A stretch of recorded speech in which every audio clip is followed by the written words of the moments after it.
TPCSI fans, you want to revolutionize your sports investing habits? Allow me to tell you about WagerWire. WagerWire is an app that helps you become a superior bettor by allowing you to sync all your sports books and track all your bets in one place. See your current action, your betting history, and stats. You could also sign up for sports books and collect bonus offers. Follow them at WagerWire on X, as it's the best account on the platform. Head to App Store or Play Store now and search WagerWire and download the 2,000 years long, we will never settle. Hard days, no way, with a heavy metal. No time, no fail, won't stop here. Like a torch to a flame when it burns hot.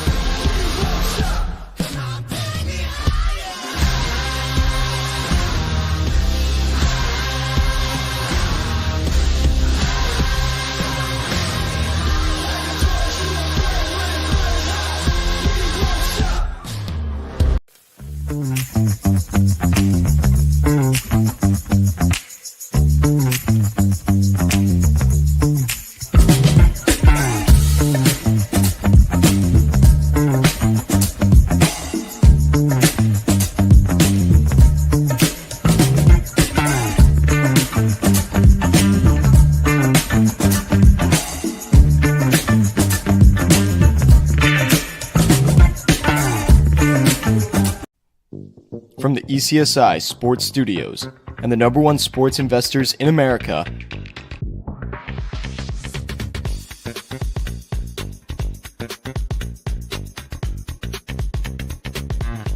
we bring you the closing bell.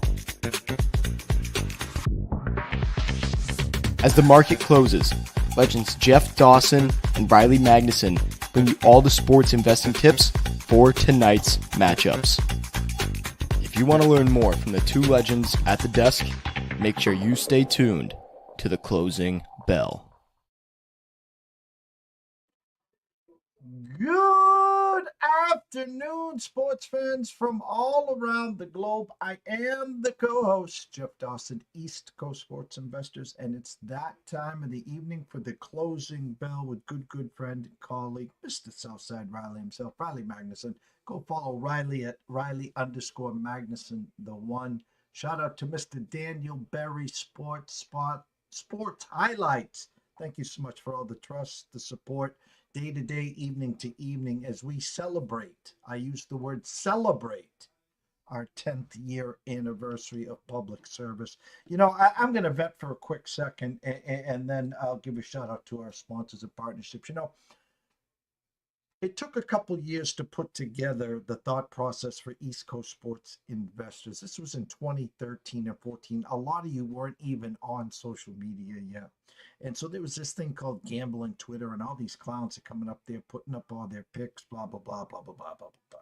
Well, you know, so for 2 years, I put together a business plan, a game plan. I drove 8.5 hours from Cape Cod to Delaware, and a good friend, successful 2-restaurant business owner, I showed it to him, and he goes, Jeff, do you have thick skin? And I said, of course I do. He goes, I'm in.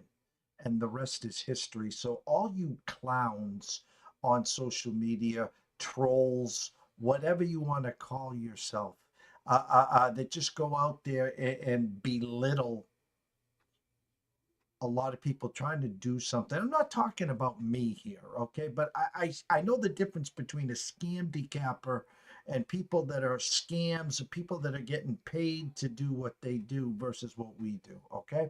And we have nothing but the experts that come on here, that big stages, big platforms, Fox Sports Radios of the world, you know, the VSINs, the sports grids, and then reciprocating are on there as well. Okay. So I'm a little salty right now about what's going on to a certain guest and whatever some people are trying to do to him.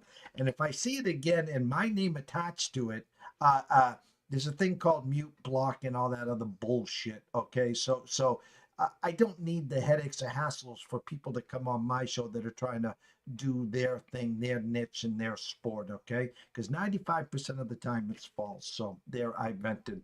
Shout out to WagerWire. Head on over to Google Play, download that app. It is free. Viva Tequila Seltzer. Go please enjoy an adult beverage. Viva Tequila Seltzer, 6 flavors now. Lemon and coconut are the 2 new flavors there. And of course, Atlanta Steaks and Seafood. Terry Smith, Facebook. Go introduce yourself. And while you're there, head on over to atlantasteaksandseafood.com. Use the promo code STEAKS10. Get 10% off your full order there. And 4 great subscriptions. Check a box, start eating healthy, start feeling good. You got 3.5 months till springtime. Why not feel good, eat good? Why not start 2025 on the right side, not the left side? So without further ado, Mr. Riley Magnuson. What's up, champ? What is up, my friend? Happy middle of the week here. I am ready to roll. We've got, I'm sure I know you got Mr. Brady Kannon coming to talk some good golf here this afternoon or evening, I guess I should say. So we'll be short and sweet. But, we got some college basketball on the deck tonight. To talk about from last night maybe and what's going on here tonight. A real good game in the Big 12. But nice big NBA slate. But, nice little midweek show here. Nothing too crazy. You know, it's funny. ECSI VIPs go 2-1 last night, and I left a bunch of games on the desk. That the NHL system play coming off a shutout loss, first period overs. It'd been hot and cold. So the first 2 hit in like 5 minutes, Riley, and I left them on the desk. I waited for the Avs and Rangers. We got there, but it was a sweat. But I wanted to vomit. You know, I'm a team total guy.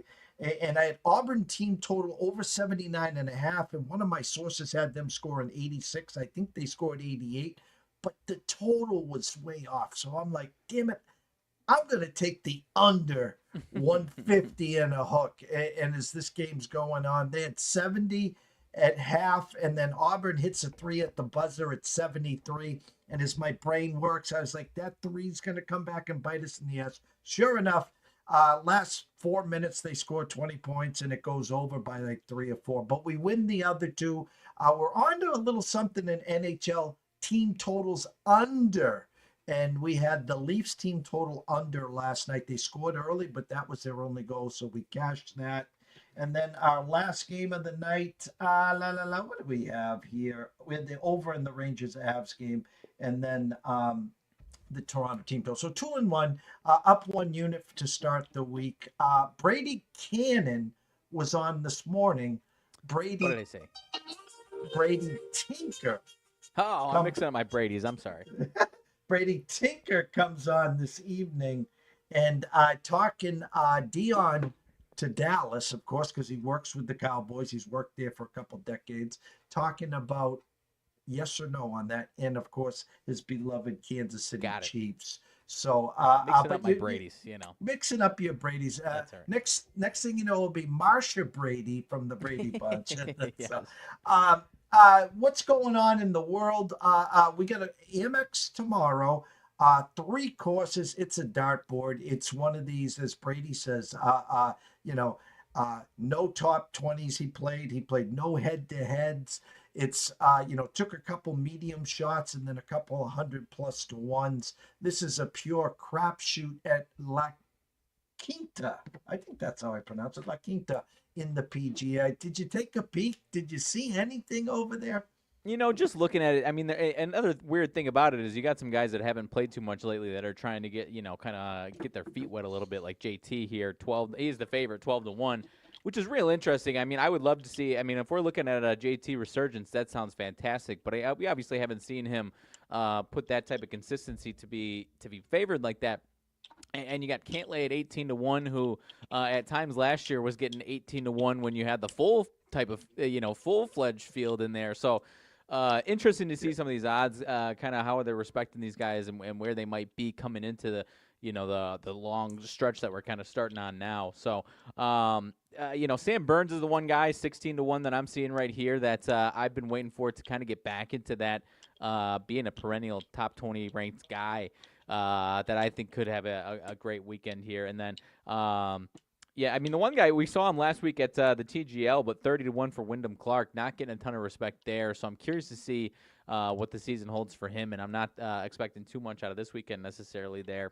Tony Finau could put together a nice one, but 22-1, we'll see. And then Cam Young is the one guy, and Will Zalatoris are the two guys that I think have shown the most potential the last couple of years, but obviously didn't follow up on it necessarily last year. Zalatoris was obviously hurt for the most part these last I don't know how long it's been now, but those two guys I'm really curious to see where we get from them. If we get that kind of resurgence starting here or at any point this year would be fantastic. So I'm not trying to dive too much into things this weekend, but maybe a little Sam Burns action. Who knows? In our one and done, I was mad at myself because I got off of Keegan Bradley and cost us 200,000. In the grand scheme of things, I don't think anyone had the winner last week, so that's fine.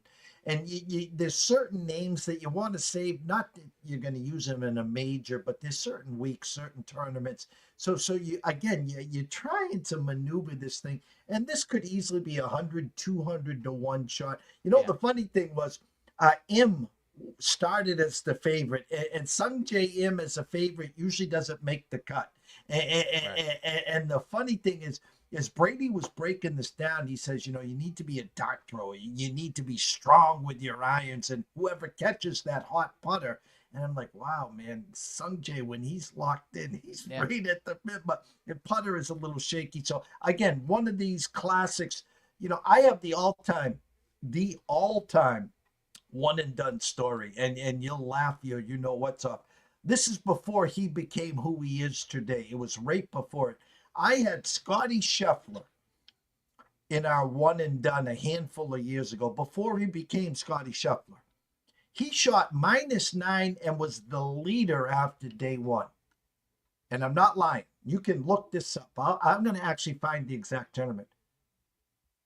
He missed the cut. He shot like he goes from the leader after round one and missed the cut. And I swear to God, it was the funniest thing. And I've never laughed so hard in my life. Here I got the first round leader. And again, he wasn't Scotty Scheffler yet, but he was getting to be that Scotty Scheffler. So my point is, you can't, you don't want to waste a can't lay. You don't want to, so it's kind of maneuvering. Do you take is this the M, get him done? Maybe he fires, or the algorithm again, like first week, likes this Max Grissom again. Yeah. And I don't know a lot about Mad Max, but the algorithm loves him again. The other guy, at least I don't know about your algorithm, but Kurt Kitayama getting some good respect on the odds as well. We saw him obviously a few years ago. I have a nice stretch, so I'm curious what we see out of him going forward as well. And then you look down. I mean, you might be surprised if you're not a diehard golf fan. You've got a guy who showed some real good stretches last year was Billy Horschel, who's obviously, I mean, once we get to the Florida swing, is always one of my favorites to look for because he's a Florida guy, obviously. But Billy Ho down there, maybe not surprising from what he was playing, but Ricky Fowler, 80-1, just saw him at TGL last week. And then who else? Taylor Moore, 110-1. So, like you said, I don't know. I'll go with my one of the favorites in Sam Burns, and then maybe a long shot there at 100-1 or something like that. UFC was at 311 this weekend. Couple big names. I think I said it to you on Monday. If I didn't, I'll reiterate myself. Jeffrey Benson at the circuit getting cute. The two big favorites, the two Mad Russians, money line with the Lions, with the Chiefs. He's given out at +115. So to me, that says probably one of the big dogs goes down, or he thinks they do. He's got another money line parlay out there. Ohio State with the Lions, with the Chiefs. So again, we're waiting for a train crash. UFC 311, anything catch your eyes there?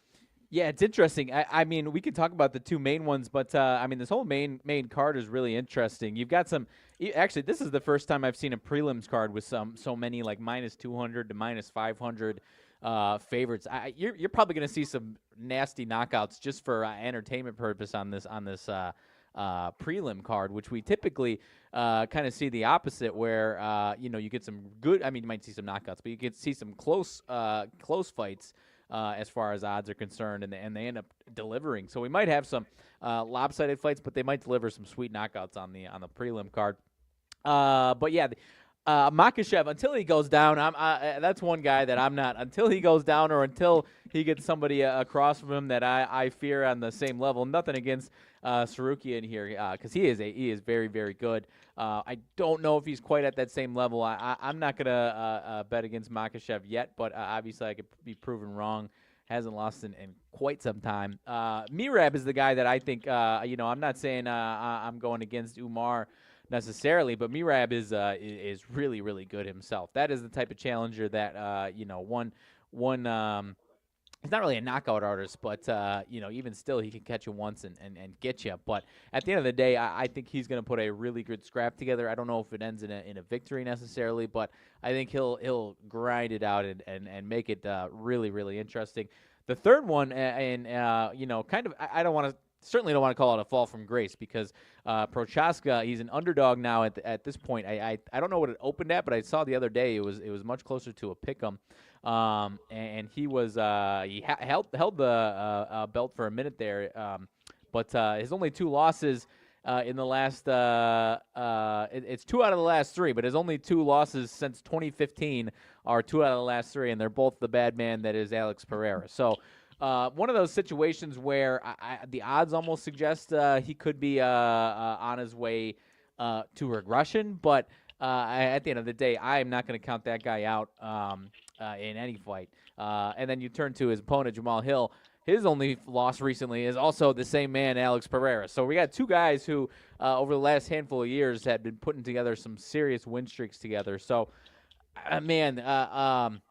respecting the now favorite spot here for Jamal Hill, but Yuri Prochaska was on a really, really good run, so I'm not counting him out by any means. It is an interesting fight nonetheless, but I'm not counting Prochaska out by any means.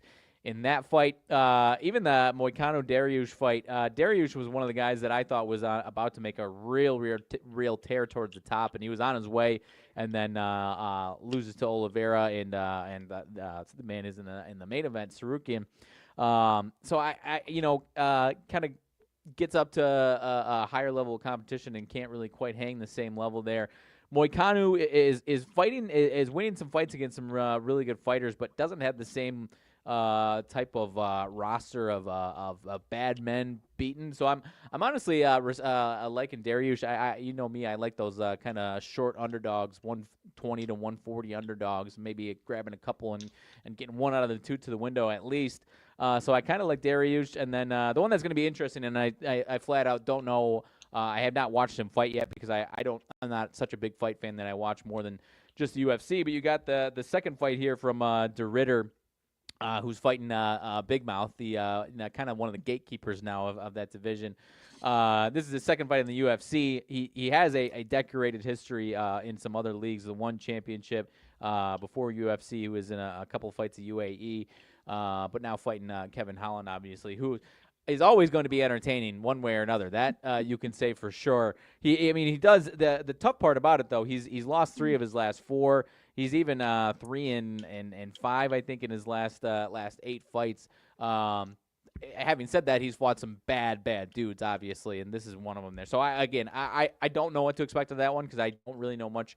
Have not seen much out of De Ridder. But a lot of times these guys that come over, at least it's not his first fight, but first couple of fights kind of like to make a statement when they're coming over to the UFC. So. From that respect, I might like De Ridder, but again, I haven't really watched him, so I don't like to make too many judgments without actually watching these fighters necessarily there. And then the one guy who's the main event of the prelims, he's minus 1,300, but is kind of the next one of the next up as far as the stars that they're trying to breed is Peyton Talbot. He's 9-0, and just kind of a PSA to watch him. He's got every single fight except for one.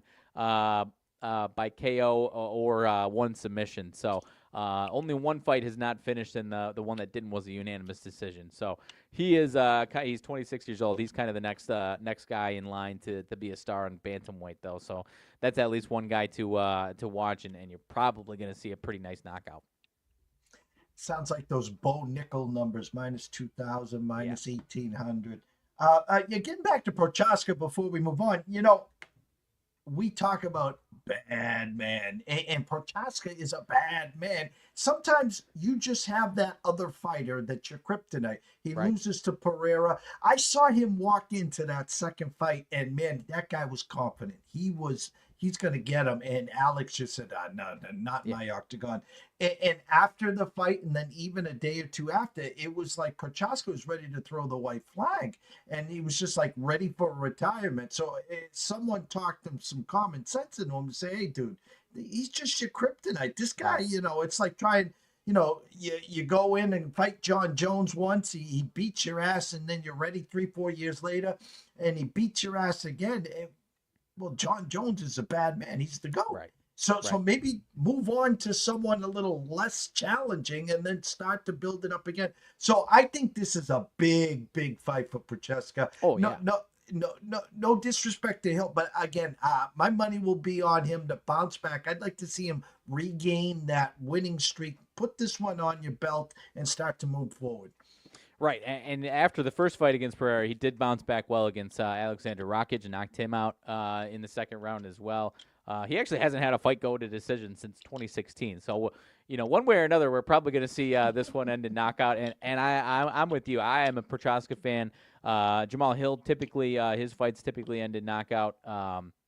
His one decision recently against Glover Teixeira. Other than that, he's been got knocked out by Pereira, and other than that, he's winning by knockout for the most part. So this one's probably going to be ended in some fireworks in that third fight of the night there.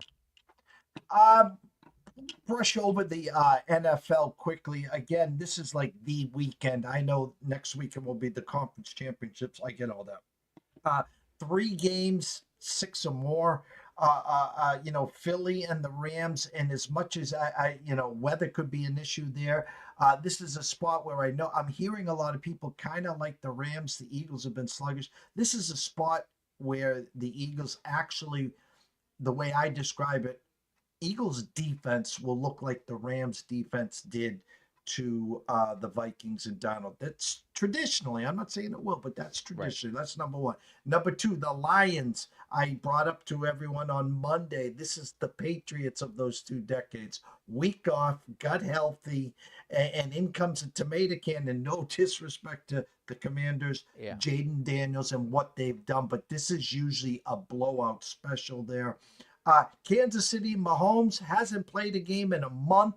Rest versus rust. They were showing the flashbacks of the Texans and Deshaun Watson, 21-0, and in comes the Chiefs, and I think it was 24-3. They got the lead at half. I was at the South Point for that game. I got in when the Chiefs were down by 14, and South Point hung a number, Chiefs plus 105 on the money line. I was like, all right, they're coming back there. Yeah. And sure enough, so I took it. But my point is, I'm looking for a train wreck. And as much as I have a ticket on that 3-peat and the Chiefs, the winner, the Chiefs will be sitting and waiting for the Ravens or the Bills. Am I crazy to think something smells in this game? Something smells to me. I'm with you. If I believed more in the Texans offense on a consistency basis, I'd probably be all in on Texans and Texans money line, and I still am interested in it. And I mean, I don't want to sound like that guy because I'm going to say it, and then the Chiefs are going to go and get an easy 3-peat, and they're not even going to have a sweat. But this Chiefs team, even last year, and that's one of the other reasons why it's hard to say, because last year this team did not look that – they were good in the regular season. They were not great. And then they obviously came together and got it done in the playoffs. Kind of the same – I mean, they won 15 games, so it still sounds crazy. But so many games where they're just skating by the skin of their teeth against some mediocre teams in some cases as well, to bad teams at times. So, again, I'm not trying to sound like that guy, but I'm with you. If I believed more in this Texans offense in that sense, I would be all in it. And I do think the winner of, if the Chiefs get through this, I do think the winner of Buffalo and Baltimore advances. I am on that train there. And so I think this is going to be a good game, but you might see some rust. You might just see a Chiefs offense looking a little clunky, whether it be rust or kind of what we've seen at times in the regular season in a nutshell altogether. So you are not crazy, my friend. I am kind of in that similar spot of thinking the Texans might have something here. no one had them beating the Chargers, and they looked great. Herbert Right. looked bad. Now they're playing with house money here, and it's just, or we could see that Chiefs team, a healthy Pacheco, a healthy Hollywood Brown. Oh, they have D-Hop too. Oh, and Kels finally looks Right. like Kels, and this is just like egg on my face. I don't have a ticket other than that 3-team parlay with the three-peat for the Chiefs, the three-peat for UConn, and Scotty Scheffler to win the Masters. So that's what that ticket's all about there. And then they're talking cold weather, wind, Buffalo and the Ravens, 6:30 Sunday. Buffalo opened up 1.5 point favorites. I've seen the Ravens now 1.5. I was surprised with the 51.5. I had 55 on my numbers here, but again, maybe they already had the weather already implemented in there. It's Wednesday. We're still going to have a show on Friday, but Riley, thoughts on Wednesday, Bills and Ravens? Well, the one thing I was going to look up just to get the accurate weather. Obviously, it could change, but I just wanted to see what the temperature is. There's a certain guy on the Baltimore Ravens that we've seen that is not any fun, and you could say that with Josh Allen as well as a quarterback. But there's a certain man on the Baltimore Ravens that is absolutely zero fun to try and tackle at any time, let alone when it's I think it's a low of 8 degrees, so it'll probably be 12 degrees at game time, 15, something like that. So I don't know. We might see. It's been a while. They've kind of put him on cruise control since the first half of the season. We might see a really scary Derrick Henry performance here. And, of course, I'm a believer in both these teams. I wish this was the conference championship game. I really do. But at the end of the day, I think this Baltimore team is a little more hell-bent on, and Lamar and everyone else. Both these teams have something to prove, obviously, and want to get over that hump. And at the end of the day, again, I could be wrong, and this game might be fantastic, and then the winner might lose to Kansas City, and it's history repeating itself, and then we're back to square one with both these teams trying to get over that damn hump. But at the end of the day, I guess I think both teams really want this, but I think the Ravens might have a little more urgency, whereas people didn't expect the Bills, at least preseason. The majority of people didn't quite expect them to be this good. They kind of thought it was a little retooling year. And so I think the Bills' window with everyone would be a little bigger. I think Lamar isn't going anywhere, obviously, but you never know with Derrick Henry what he's going to look like in a year or two. So I'll say the urgency, and I'm leaning towards Baltimore, but I'm rooting for a classic, I guess, is where I'm at. And it was a couple years ago. I don't know the exact year. These two met in Buffalo, and the Ravens were driving for the go-ahead and winning touchdown, and they were inside the 10. I want to say they were inside the 5, and Lamar fumbled it, and I think Buffalo picked it up and ran it all the way back, almost like what Ohio State did to Texas there. So, again, you're right. As much as I respect the Chiefs, I respect Andy Reid, I respect Mahomes, I like greatness. I didn't when the Patriots were doing it. Don't get me wrong. But my point is the Ravens and Bills, really, that should be it. But the winner, I think Kansas City's rooting for, 4 overtimes. Oh, yeah. And they win, 38-3. And then they're just like, come on, limp on in. We're ready for you. Right. And that could very well be what happens. But, I'm interested. Obviously, I'm interested. But I can't wait for it. It's got to be the matchup of the year. I think even I'm not saying there can't be a better matchup after this, whether it's Bills, Ravens, and Chiefs, and whatever trio of those against the Eagles or Lions. Obviously, those are going to be awesome games. But this is got with the stakes of the pressure of these two quarterbacks, at least, of where.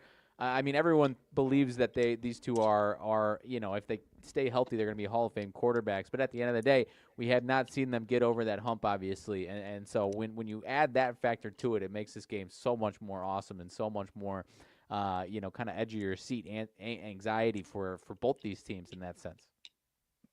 Short menu in the NHL tonight, just 2 games, guys. Team total wise, if you like Carolina at Buffalo, their team total over 3.5. You can get that at even money. If you like Buffalo tonight, you can get their team total over 2.5, and you can get that at even money or -110. Or if you like Carolina and you don't think Buffalo's getting to 3 tonight, you can take their team total under the 2.5 at -110. Edmonton. That game I just want to talk quickly to everyone here. Something's not adding up here. Edmonton's overnight number was -165. This morning I wake up -227 at the Circa. So in hockey, 35, 45, a 62-cent move on the Oilers. Wild at home, you can get it +205. Overnight number 5.5 now is 6 under 15. Edmonton team total. If you like them, you don't want to play regulation. You don't want to play puck line. Obviously, you don't want to run to the window and lay the 227. Team total over 3.5, and you get that at -110. If you like Edmonton and you want to go, they shut out the Kings 2 nights ago. You want to get cute, you can take either Minnesota team total under the 2.5, and not to get to 3 or better. It will cost you 20 cents though. Or if you like the Wild tonight and you think they're going to get to 3, team total over the 2.5 at even money there. NBA, Riley, anything, or college hoops, wherever you want to go, the board's yours. Yeah, looking at a couple of things. My Bulls are home for the Atlanta Hawks. No Trae Young, 6.5 on the spread there. I wouldn't say run to the window necessarily. I mean, the Bulls should win this game, but this is kind of one of those ones, Jeff, where you might have an Atlanta team who has not been playing well lately with Trae Young. Now you take him out of the game altogether, and would not be surprised if this Trae Youngless Atlanta team kind of caught this Bulls team by surprise. Bulls lose last night, I do believe, unless it was 2 nights ago, to New Orleans.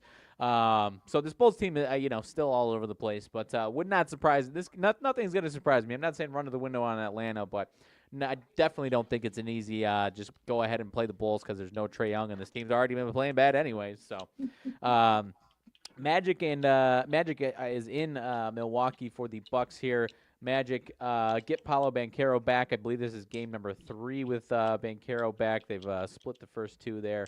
They did just play Milwaukee a few days ago in Orlando, and Milwaukee gets the win there. Milwaukee, for the most part, playing better. They laid a stinker a couple days ago against the Knicks, but for the most part, playing better. So I do kind of respect the Bucks here, but the Magic's still pretty banged up outside of Banchero, obviously. Still trying to get all their guys healthy, and they've been treading water pretty well and staying in that playoff picture. If they can get healthy, they'll be obviously one of the dark horse fan favorites in that one. The goofy one, and of course it's because you've got no Luka, you got no Kyrie. The 9-32 New Orleans Pelicans are favored against the Dallas Mavericks tonight. Again, no Luka, no Kyrie. Both of them have been out for a little bit now.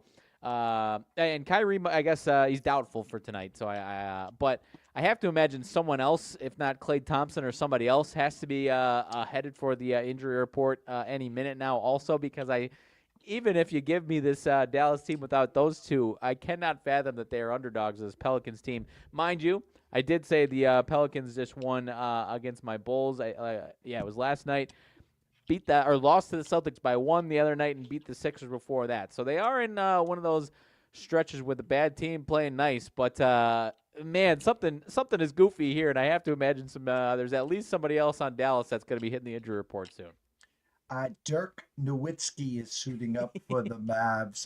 Listen, guys, anyone watching our show regularly, if you have to play that game, and you know my thoughts on the NBA, guys, if you're running to the window to play the Pelicans tonight, there's a number called 1-800. Don't do it, okay? Just stay away. The only way you can play this game is the Mavericks. Mavericks are nothing, okay? And if Nowitzki's playing and Tarpley's playing, I can list a starting lineup if you want to, okay, guys? Just please don't do it. If you got to play the NBA, find another game, please. Thank you. Please. Maybe go to this one, because this one I think will be a good one. Memphis and San Antonio. Been talking about San Antonio putting together some wins. They did win, 2 nights ago in L.A., 126-102. They're short dogs at home against the Grizzlies here tonight. Kind of like maybe I'm going back to the well too much with the Spurs team, trying to hit them on maybe getting onto a little bit of a run. But I do like them tonight at this number here against the Grizzlies hard-fought game the other night against the Rockets. They lose a close one there. Rockets in Denver. Denver is the team that's really starting to pull away and put some wins on the board themselves. Both these teams, Rockets playing well as well. They've won a nice little stretch, both these teams. Nuggets -1.5, though, at home with a nice little stretch. So might be interested in the old Houston Rockets over there, my friend, especially with the way they're playing. If you tell me this a month ago with the way Denver was playing, I said, all right, that kind of makes sense. I can definitely see it. But the way they're playing right now, you give everyone a hot Denver team at home, and they're only a 1.5-point favorite. That is a little smelly to me. So that's about it for the NBA. You've got a couple big spreads. Your Celtics are in the lowly Toronto, 14.5. Clippers are hosting the Nets. You've got the Lakers hosting the Heat, with the Heat obviously having the Jimmy Butler saga now continuing to unfold there. And the Lakers, a little bit of a rough stretch these last few days. I don't know if it's 3 in a row, and obviously dealing with everything that's going on in LA, no less. So maybe you get a spirited Lakers team after a loss the other day, and now trying to bounce back off of that, and also have that playing for LA mentality necessarily. But I don't love what's going on with Miami, but a 5.5 is a little goofy for me, so I'm going to stay away altogether on that one, Jeff. I agree with you there. The Rams had the hats on Monday night for the fire department. So someone tweeted out, if the Rams make it to the Super Bowl, the NFL is definitely rigged. And I'm just like, it's so funny, some of these people. I'm not going to let you off the hook that quick, by the way, in the NBA. You are the leader, the president of the Detroit Pistons fan club. Talk about your Pistons. The Pistons, my friend. No, I mean, I'm just trying to pull up their record right now. 21-19. I got to double check what my season win total number is, because I kind of one of those things where you set it and then stash it away for a bit and root for them. But they're damn close to that win total already. And it's kind of tough for the Jaden Ivey fan base, obviously, because they're still winning games without him. Love Jaden Ivey, but Cade Cunningham, man, I've been a believer of him. He is an absolute dog. 2 nights ago against the Knicks, big win. What is it now? I don't know, 7 of their last 8 or something like that. So really, really fun team. I should be that. There's no true rivalries anymore in the NBA. Maybe sometimes where you get certain teams, and maybe some, Celtics, Knicks, Sixers, that trio, obviously. Bulls and Pistons are supposed to be a rival, but I enjoy it when the Pistons are good, and that fan base has something to root for. So been a believer for a few years, Jeff, for what they've been building. They struck out in the lottery the last whatever it is now since they got Cade Cunningham. Jaden Ivey was kind of a consolation prize for that draft, but obviously, he's a good player. And then, the last couple of years, an ugly strikeout in the lottery when they could have been in the Wemby sweepstakes, obviously. So, feeling validated finally. I was on that Magic fan base for a while too, and that one last year felt validated. And I was eating crow, egg on my face for about 3 years on the Pistons come up. So, you're right. I am the leader of the Pistons fan base, and it's great to see that they're kind of trying to keep that. They're not the bad boy Pistons, obviously, but they're trying to keep that obviously rough, tough, blue collar type mentality a little bit and play a little tougher than a lot of these NBA teams are. So I hope we can. They are the reason why we get they just bully their way into the NBA, getting back to maybe some bully ball as opposed to the spread them out and launch 100 threes every game, because points are fun, but you got to get some physicality back into this damn game, my man. Oh, well, you're talking the bad boys. I'm glad you brought that up. The Isaiah Thomases, the Sallies, the Lambeers. They had the microwave coming off the bench, and those were the fun years where they rolled out the ball. Literally, first one to 80 won the game. I'm not saying we need to get back to that, but a little middle ground. The 2010s where it was, my Derrick Rose Bulls with some great defense and then relying on a superstar on offense. That was the era that I love the most so far. Well, I don't know if you've done this of late. Go on to your site and check out what the odds are for your Pistons to make the playoffs. I think you'd be mildly surprised. I'm sure. I mean, they're going to make the play-in at the very least. I got to see what my win total was because that one was one that I thought I would be looking maybe February, March, looking at a little bit closer of a sweat, let alone getting it cash by the end of January there. Let's see. Where is the NBA here? Oh, I'm in the okay. Let's see. Futures to make the playoffs. Man, they've got too many things out here. Now I'm looking like a slow man here. The Cooper Flag team to be drafted by odds are already up. That's a fun one. Man, I'm struggling to even find my spot here. Okay, here we go. Wins and playoffs. To make the playoffs, the Sixers plus 105. They're still in a rough spot. My Bulls plus 600. They're probably minus 600 to make the play-in for the third straight year or whatever the hell it is.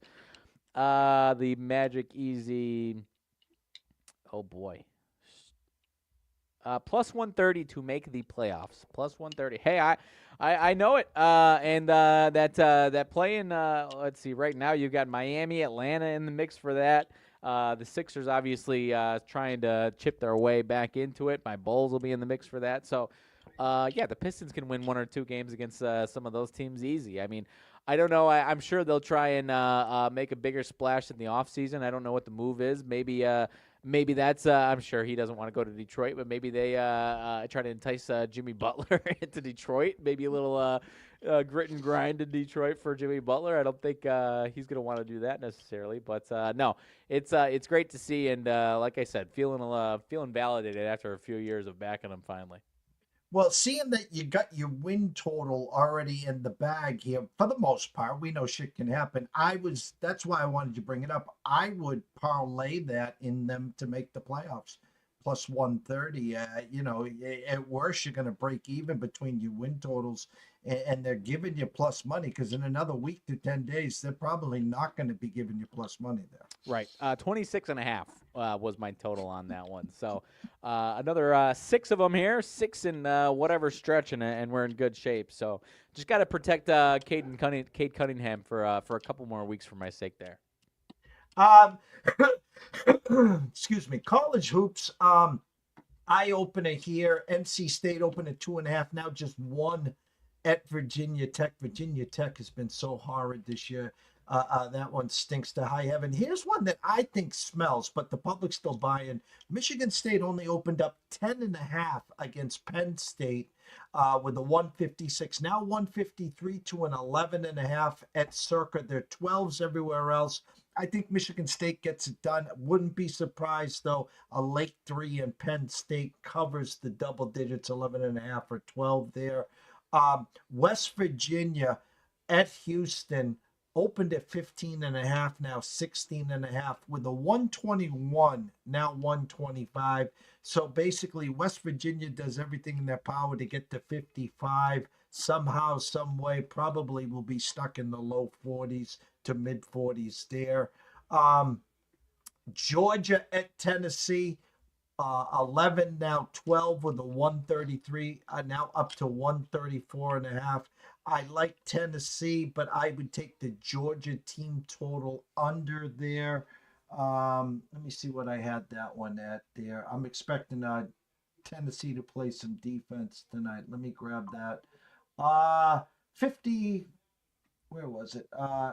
61.5. I like the Georgia team total under 61.5. Yeah, the West Virginia team total opened at 53 and a hook. It is now 54. That's why I had 55 on the brain. So West Virginia will do everything in their power to get to 55 tonight. One of the stench games, Pittsburgh at Florida State. Pittsburgh opened up 2, now 3. We don't know which Florida State team will show up. How the mighty have fallen. SMU, 6-point favorites at Virginia. And I say, actually, let me go to these last two. Texas at Oklahoma. Oklahoma, 2.5. That one smells to me. I think that's a Texas number right there. That was one. Utah State, 5.5 at UNLV. I like the Rebels to cover this game. It was 4.5, now 5.5. I think UNLV's sneaky here. So take a look at them in the first half. There, you probably be catching 2.5 there or something like that. But here's the game that smells to me, and I know you're a big fan, and this is why I saved this one for last. Am I reading too much into this? Purdue only 7.5 at Washington. I was going to bring it up to you as well, my friend. That one, I thought it did smell, and then I kind of hesitated because you've got, they are on the road. They're not exactly, world beaters. The part that makes it smell, their last 4 games, they're on a roll. They beat Minnesota by 20 on the road. They beat Northwestern at home by 18. They beat Rutgers on the road by 18. And then they just beat Nebraska by 36, I think it is. So when you factor all of those in a little bit, and Washington obviously not, in the top 10 of the Big Ten, let alone I'm not even sure where they're at in the standings right now. I think it's pretty, 1-5. I would agree that one smells, especially when you compare it to some of the other numbers against with teams, good teams that are playing some lesser competition in the rest of the slate tonight. I am with you, and maybe you just chalk it up to that's going to be a weird, traveling all the way to the West Coast, going to be a weird trip where they're kind of sleepwalking a little bit. Well, Ken Palm's got it 77-68. And so I guess my weirdness is I think it's short. I know this Washington team is bad. They're not the Washington, you used to get my favorite night, this of the week was late night Thursday. Oh, yeah. The Pac-12, that was the Bill Walton, the Oregons, the UCLA's, USC's, Arizona's, big win by Arizona last night, by the way. But my point is that one had a little stench to me, but Sure. I'll let you break down the Texas-Oklahoma. Here's an Oklahoma team who's ranked 45th on KenPom, Texas 38. They got Oklahoma 76-73.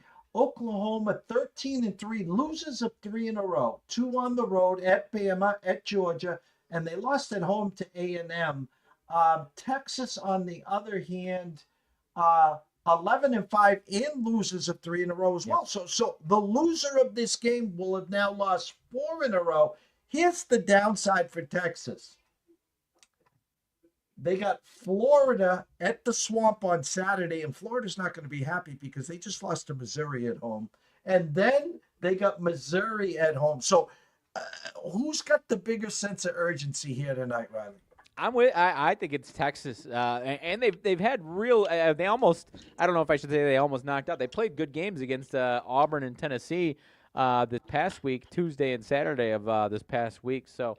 They're probably. I think they're feeling confident that they can play with these teams, and they're obviously going to be hungry that they can go in and get a win. So I'm liking Texas to have a little sense of urgency, a little more sense of urgency than Oklahoma. To your point, Oklahoma's upcoming schedule. They've got some winnable games coming up. South Carolina at home on Saturday, followed by Arkansas on the road the following Saturday. So. Wouldn't be a death blow to Oklahoma as much. I'm not saying it would be a death blow to Texas, but when you consider, like you said, the games that they've got coming up, I think there will be some sense of urgency. I like it. And again, I throw this out. Texas lost their opening game to Ohio State. I'm throwing that out. Then they win 3, 6, 7 in a row. They lose to UConn by 11. Then they win 4 in a row. Then they get blown out by A&M, which we had A&M in that spot. They're at home. They lose by 5 to Auburn, and then they just lose by 4 to Tennessee. So again, on the road, Oklahoma, Florida, before they come back from Missouri and A&M. So I do like Texas in the spot. I do like them plus the 2.5 or 3 wherever you're shopping. Sprinkle a little beer and pizza money on the money line there. Closing thoughts. Closing thoughts, I'll go back to the Big Ten, just talking about how much of a gauntlet it is as far as a lot of middle-of-the-pack teams where anything can happen. You've got an Indiana team 2 games in a row getting the doors beat off of them by Illinois, which obviously Illinois we're respecting. But after that performance, after they get the doors beat off of them by Iowa a few days before that, and then to have that performance at home against your neighboring rival there, so to speak, who is in a much, and I'm obviously an Illinois fan to some degree, but it is in a much better spot with their program. And to see them kind of come in and bully them around for 40 minutes last night, has got to be telling for this Indiana fan base because they've got a good team. I think they will be a tournament team, but I'm curious to see where what the I mean, if they miss the tournament altogether, Mike Woodson's gone. But I'd still be curious if they make the tournament and they don't make it out of the first weekend, which I don't think they will. I imagine he might be gone, and they're looking for greener pastures because that is a spot where the grass is probably greener if you make the change for Indiana, and they are a fan base and a school that is not going to sit on barely making the tournament, and if they do getting knocked out in the first weekend there, Jeff. I have a person for you. 2 words. Brad Stevens. Yeah. He's the savior. I mean, they've been dying for him for I don't know, it's almost 20 years at this point they've been dying for him now. That is the name every time I'm like, just give him that spot. And I did see online, Woodson, $4 million a year, so he's got 2 years left. That would be an $8 million buyout, which they can just cut a check. But how the mighty have fallen. That Indiana job was one of the most coveted back in the days. Of course, Bobby Knight. Indiana basketball, second to none. And just now with the NIL, with the transfer, it's just so hard to win. It's hard to get kids. I could pay you $4 million and then you're bitching and yelling at me at the end of the year. You're not playing enough. Hey, I can go get 6 somewhere else. I'd be just like, get the hell out, please. I don't need the headaches anymore. I know. But that fan base is as rabid as a fan base gets for a college basketball team. On that, I mean, Indiana basketball is the lifeblood of that state as far as a sports team is concerned. It's like I'm not saying their program, obviously their program's not as successful, but Alabama football, Indiana basketball, their fan bases and the SEC football fan bases, Indiana basketball fan base is that rabid and crazy about their basketball team. And if they don't make any progress soon, Mike Woodson's going to be out, and they're obviously if they don't get to the second weekend of the tournament, I think he's gone one way or another. And for all you newbies, Gen Z, X, Y, whatever, just Google Blue Chips and just watch the movie tonight. And that's when way back with Penny Hardaway, Nick Nolte, Shaq, that everyone's, I need this tractor, I need this, I need that. And this was a million years ago. Now look where we are. If I'm not getting 4 or 5 mil, I need not apply. So 6:30, 28 minutes, Brady Tinker. Dallas Cowboys insiders, worked with Jerry inside the stadium forever. Used to be, and still is in my eyes, the voice of Dallas. Real good friends with the Mavericks there. Why am I drawing a blank? Mark Cuban. Good friends with Jordan Spieth. So we're going to bring him in. We're going to talk his prime time actually coming to Dallas. He'll give us his inside scoop there. And then he's does some work with Chiefs. He'll give us all the ins and outs on the Chiefs there.